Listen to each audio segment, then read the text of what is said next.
اللہ من الشیطان الرجیم بسم اللہ الرحمن الرحیم لا ینال اللہ لحومها ولا دماؤها ولکن ینالہ التقوی منکم۔ دیکھو بھائی، آج کی رات بھی بڑی مبارک ہے۔ مشہور یہ ہے کہ عید کی رات، لیکن ہم نے سنا کہ یہ عرفے کی 2 راتیں ہوتی ہیں۔ اس رات میں بھی ہم عبادت ضرور کریں۔ نبی کریم صلی اللہ علیہ وسلم کی تعلیم ہے کہ عیدین کی راتوں کو بھی زندہ رکھو عبادت کے ذریعے۔ بڑی مبارک رات ہے، انشاءاللہ کل عید کا دن ہے، اللہ کی طرف سے مہمانی کا دن ہے۔ اللہ ہمارا میزبان ہوگا، ہم مہمان بن کے اس کے دربار میں آئیں گے۔ تو دربار میں آنے کا طریقہ بھی ہمارے نبی نے بتایا ہے۔ بھئی نہا دھو کر، خوشبو لگا کر، اپنے پاس جو اچھے کپڑے ہو، شریعت جس کو پسند کرتی ہو وہ کپڑے پہن کر بغیر کچھ کھائے پیے، مستحب ہے کہ بغیر کچھ کھائے پیے ہم اپنے گھر سے نکلے اور اتنی آواز سے تکبیر کہے کہ ہم سن سکیں، اللہ اکبر لا الہ الا اللہ واللہ اکبر وللہ الحمد۔ آہستہ آہستہ چل کے، بہتر یہ ہے کہ ایک راستے سے آوے، دوسرے راستے سے جاوے، بہتر یہ ہے کہ پیدل تشریف لاوے، یہ تکبیر پڑھتے ہوئے خدا کے دربار میں حاضری دے، سیدھے پاؤں سے داخل ہو، اللہم افتح لی ابواب رحمتک۔ حرم میں آوے تو نویت الاعتکاف ما دمت فی المسجد، یہ اعتکاف کی دعا پڑھے۔ اگر بیان وغیرہ کچھ شروع نہیں ہوا ہے اور وقت ہے ہمارے پاس تو اللہ سے خوب مانگیے، بہت مانگیے اللہ تبارک و تعالیٰ سے، عاجز بن کر چھوٹے بن کر اللہ کی تعریف کرے اور اللہ سے مانگے، خوب مانگے۔ اس کے بعد نماز وغیرہ کی ترتیب انشاءاللہ کل بتا دی جائے گی، کل بیان کے بعد انشاءاللہ۔ جب نماز ہو جائے تو اب ہم جائیں گے قربانی کے لیے۔ بھئی جن لوگوں کے وہاں قربانی ہونی ہے وہ قربانی کے جانور کو اچھی طرح دیکھ لیں گے، ویسے دیکھ کر ہی لیتے ہیں، کوئی ایپ وغیرہ نہیں ہے۔ اگر پچھاڑتے وقت، اس کو سلاتے وقت کوئی ایپ پیدا ہو جائے، اس میں کوئی حرج کی بات نہیں ہے۔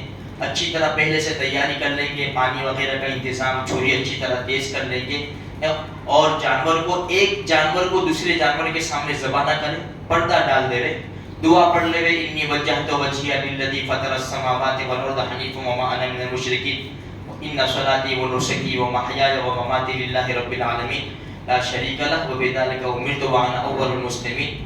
یہ دعا پڑھ کے جانور کو اچھی طرح قبلے کی طرف لٹائیں۔ اگر سہولت ہے تو، جگہ ہے بڑی تو قبلے کی طرف، اور ہمارا چہرہ بھی قبلے کی طرف ہوگا۔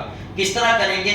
جانور کے دونوں پاؤں، ہاتھ اور پاؤں یہ قبلے کی طرف ہو جائے گی، اس طرح جانور کو سلائیں گے کہ دونوں پاؤں اس طرف، چہرہ بھی اس کا اس طرف ہو جائے گا۔ ہم اس طرف آئیں گے تو ہمارا چہرہ بھی قبلے کی طرف ہو جائے گا۔ بسم اللہ اللہ اکبر کہہ کر بہترین چھری سے 2-3 کے اندر اس کو 4 اس کی نلیاں ہیں، کھانے پینے کی، سانس کی اور خون کی، چاروں کو اچھی طرح کاٹ دے وے اور جانور کا خون نکل جانے دے وے۔ جب اچھی طرح خون نکل گیا، اس کے بعد پھر آگے کی کارروائی ہم شروع کریں۔ جب یہ ذبح ہو جاوے، دعا پڑھ لے، اللہم تقبلہ منی، اگر میری طرف سے ہے تو منی پڑھوں گا، اللہم تقبلہ منی کما تقبلت من حبیبک محمد وخلیلک ابراہیم علیہ الصلوۃ والسلام۔ اگر میری طرف سے نہیں ہے، میں اپنے بھائی کی طرف سے، باپ کی طرف سے، ماں کی طرف سے میں کر رہا ہوں، اللہم تقبلہ، باپ کا جو بھی نام ہو، اللہم تقبلہ منی نہیں بولیں گے، منی نہیں، من عبد القادر، من ابراہیم، من احمد، من محمد، جو بھی نام ہو وہ نام۔ اسی طرح 7 بڑا جانور ذبح کیا، اب 7 نام ہے، اللہم تقبلہ من جنید، الطاف، سلیم، ہے، یہ اس طرح نام لیتے جاوے، کما تقبلت من حبیبک۔ یہ مستحب ہے، ہماری نیت کافی ہے، نیت کے اوپر سارا دار و مدار ہے۔ اچھا، اب یہ ہماری طرف سے جانور ذبح ہو گیا۔ اب بہتر یہ ہے کہ جانور کے گوشت کے 3 حصے کیے جائے، بہتر یہ ہے، ایک حصہ اپنے لیے رکھے، ایک حصہ غریبوں کو دے، ایک حصہ رشتہ داروں کو دے۔ ایک بات ذہن میں رہے میرے بھائیوں، اگر ہمارے محلے میں رشتہ دار ہے، غریب ہے، جن کے وہاں قربانی نہیں ہوئی ہے، جلد سے جلد ان کے گھر گوشت پہنچانے کی فکر کرے تاکہ وہ بھی ہمارے ساتھ کھانے میں شامل ہو جائے. ایسا نہ ہو کہ 3 بجے 4 بجے تک وہ انتظار کرتے. اور ہوتا ہے ایسا, غریب لوگ انتظار کرتے ہیں. اس لیے جیسے ہمارے وہاں کمیٹی ہے, بہت سے محلوں میں الحمدللہ یہ نظام کیا گیا ہے کہ جلد سے جلد غریبوں کے وہاں گوشت پہنچانے کی وہ فکر کریں گے. تو ہمیں بھی اپنے محلے کے اندر کوئی ایسا نظام, اپنے گھر کے اندر لڑکے وغیرہ ہو, نظام کرنا چاہیے جتنا جلدی ہو سکے گوشت پہنچانے کی فکر کریں. نبی کریم صلی اللہ علیہ وسلم نے 2 مینڈھے ذبح کیے ہیں اور امت کی طرف سے بھی ذبح کیا. امت کی طرف سے ایک ذبح کر کے پوری امت کو اس کا ثواب پہنچایا. اسی لیے علماء فرماتے ہیں کہ اگر مان لو اللہ نہ کرے کوئی بھی نیکی ہماری کام نہیں آئے گی, کوئی بھی نیکی کام نہیں آئے گی. یہ نیکی تو ہے نا, یہ نیکی تو ہے, یہ تو قبول ہونی ہے. اس کے ذکر کرنے کے نہیں, اپنے لگے رہنے کا. اللہ جب اللہ نے ہم کو ایمان والے گھر میں پیدا ہی کر دیا ہے تو پھر تو مسئلہ انشاءاللہ ہمارا حل ہو جائے گا. لیکن ہم اللہ کی عبادت کے اندر اللہ کے احکام کو پورا کرنے میں ہم لگے رہے میرے بھائیوں. تو بس یہ دیکھو عید کا دن ہوگا, مہمانی کا دن ہے. جو لوگ گوشت نہیں کھاتے بالکل بھی ان کو بھی چاہیے کہ بھائی تھوڑا بہت گوشت کھا لے. یہ اللہ تبارک و تعالیٰ کی طرف سے مہمانی ہے. پہلے جب شروع میں قربانی ہوئی تو ہمارے نبی نے فرمایا 3 دن سے زیادہ کوئی گوشت نہ رکھے روایت میں. پھر ہمارے نبی نے اجازت دی بھائی جتنا چاہو رکھ سکتے ہو.